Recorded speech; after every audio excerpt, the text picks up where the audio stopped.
Si Jonas at ang malaking isda. Si Jonas ay isang propeta ng Diyos. Sinabi ng Diyos sa kanyang pumunta sa isang lungsod na tinatawag na Ninive.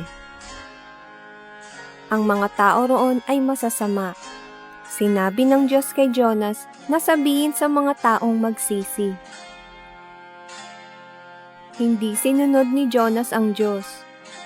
Hindi gusto ni Jonas na pumunta sa Ninive.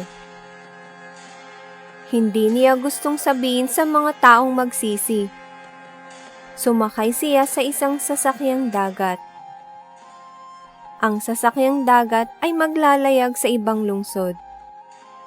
Nagpadala ang Diyos ng malakas na bagyo.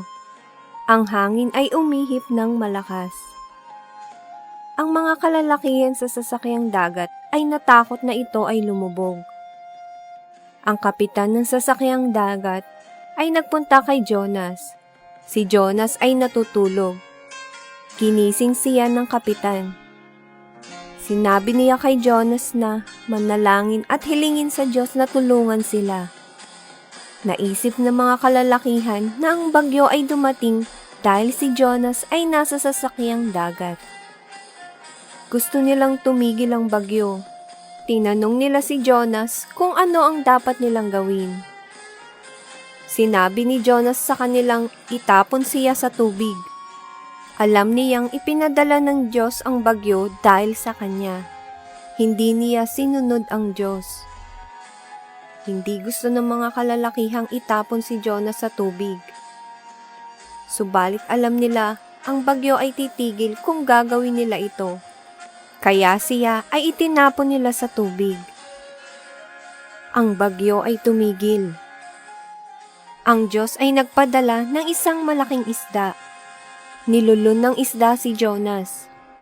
Si Jonas ay nasa loob ng isda sa loob ng 3 araw at 3 gabi. Nanalangin si Jonas sa Diyos. Siya ay nagsisi. Sinabi niyang siya ay nagsising, siya ay tumakas. Ipinangako niyang susundin ang Diyos. Iniluwa ng isda si Jonas sa dalampasigan. Sinabing muli ng Diyos kay Jonas na pumunta sa Ninive. Sinabi niyang sabihin sa mga taong magsisi. Sa pagkakataong ito ay sinunod ni Jonas ang Diyos. Nagpunta siya sa Ninive. Sinabi niya sa mga taong magsisi. Kung hindi sila magsisisi, ang Ninive ay mawawasak. Ang mga tao ay nagsisi. Tumigil sila sa pagiging masama. Sila ay nag-ayuno at nanalangin. Hindi winasak ng Diyos ang Ninive. At yan ang kwentong parabola ng si Jonas at ang malaking isda. Hanggang sa muli mga bata, paalam!